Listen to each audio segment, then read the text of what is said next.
Nous sommes en 2021, nous sommes en 2011. Je caresse encore le rêve de devenir le futur Samuel Eto'o.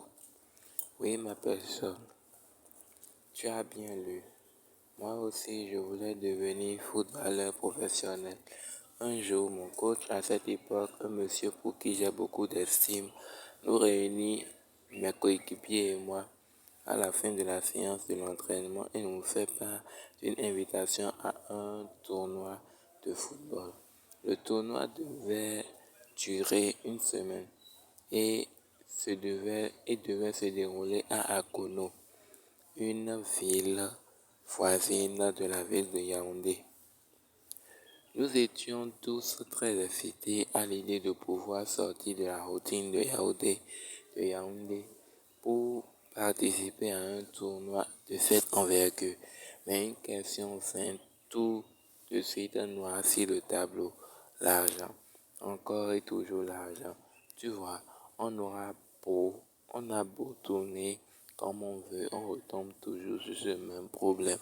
En effet, pour participer à ce tournoi, chacun d'entre nous devait contribuer à hauteur de 15 000 francs CFA.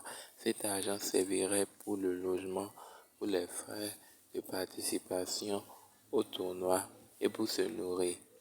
Moi, à cette époque-là, mes parents me remettaient 1000 francs par semaine comme argent de poche et ces derniers, pour des raisons que je pourrais évoquer ici, ne pouvaient financer ce voyage pour moi.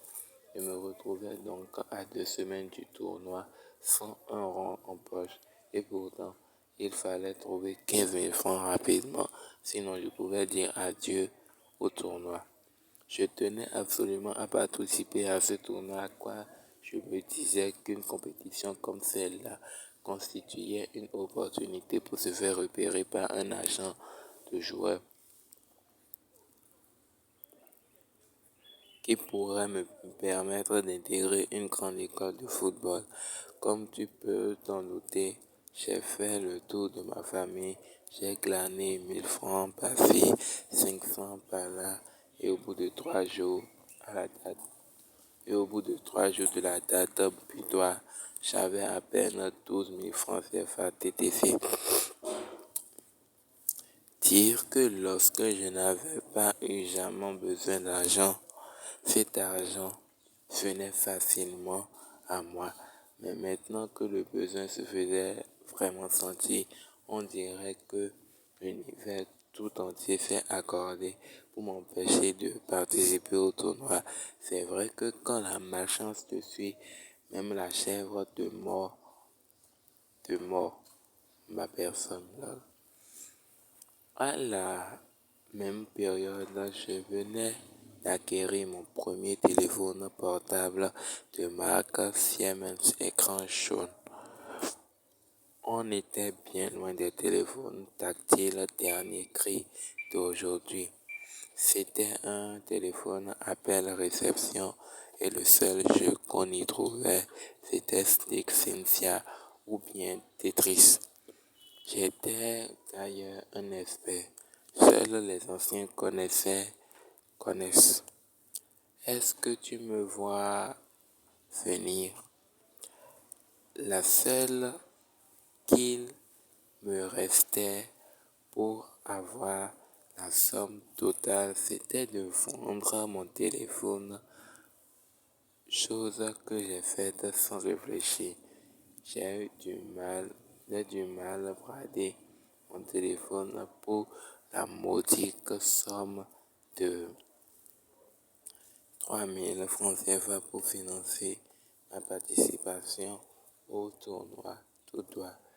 Tu dois sans doute te dire, Valère, c'est sympa de partager tes déboires avec moi, mais ça ne répond pas à ma préoccupation en ce qui concerne l'argent pour se lancer en business. Don't worry, ma personne, je viens. Si tu es un fin analyste, tu verras qu'à cette époque, mon désir de devenir footballeur professionnel était tellement grand à tel point que j'ai sacrifié mon téléphone pour donner une chance à mon rêve de devenir footballeur. valeur professionnelle de s'accomplir. J'étais bien conscient.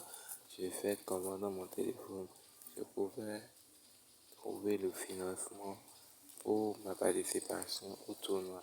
Et si ce tournoi me permettait de devenir footballeur professionnel par la suite, je pourrais sortir de la galère et m'acheter n'importe quel téléphone possible. C'est sous cet angle, l'argent que je m'apprêtais à dépenser cessait d'être perçu comme une dépense, mais comme un investissement. Car les bénéfices que j'aurais pu en tirer si jamais le projet aboutissait auraient pu être énormes. Ne t'inquiète. Revenons au problème de l'argent pour se lancer. La vérité, c'est que nous avons tous peu d'argent. La preuve, si tu arrives à lire ce livre, cela veut dire que tu as eu un peu d'argent pour t'acheter un téléphone qui te permet d'aller sur Internet. Tu as suffisamment d'argent pour payer la connexion Internet. Donc, le problème, ce n'est pas que tu n'as pas d'argent, mais le problème, c'est que te lancer en business n'est pas aussi important que ça pour toi. Si te lancer en business est une priorité pour toi, eh bien, s'il faut vendre ton téléphone, fais-le. S'il faut vendre certains habits, fais-le.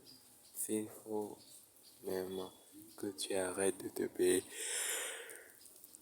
la connexion pour financer ton projet, fais-le parce que lorsque ton business portera ses frais, tu pourras avoir le téléphone, les vêtements et la connexion Internet que tu veux. S'il le faut, on viendra même installer le relais Internet devant ta porte car tu auras suffisamment de moyens pour le faire. Quand bien même tu n'aurais ni téléphone, ni vêtements, ni même chaussures à vendre, il te restera quand même tes mains pour travailler et gagner un peu d'argent pour commencer.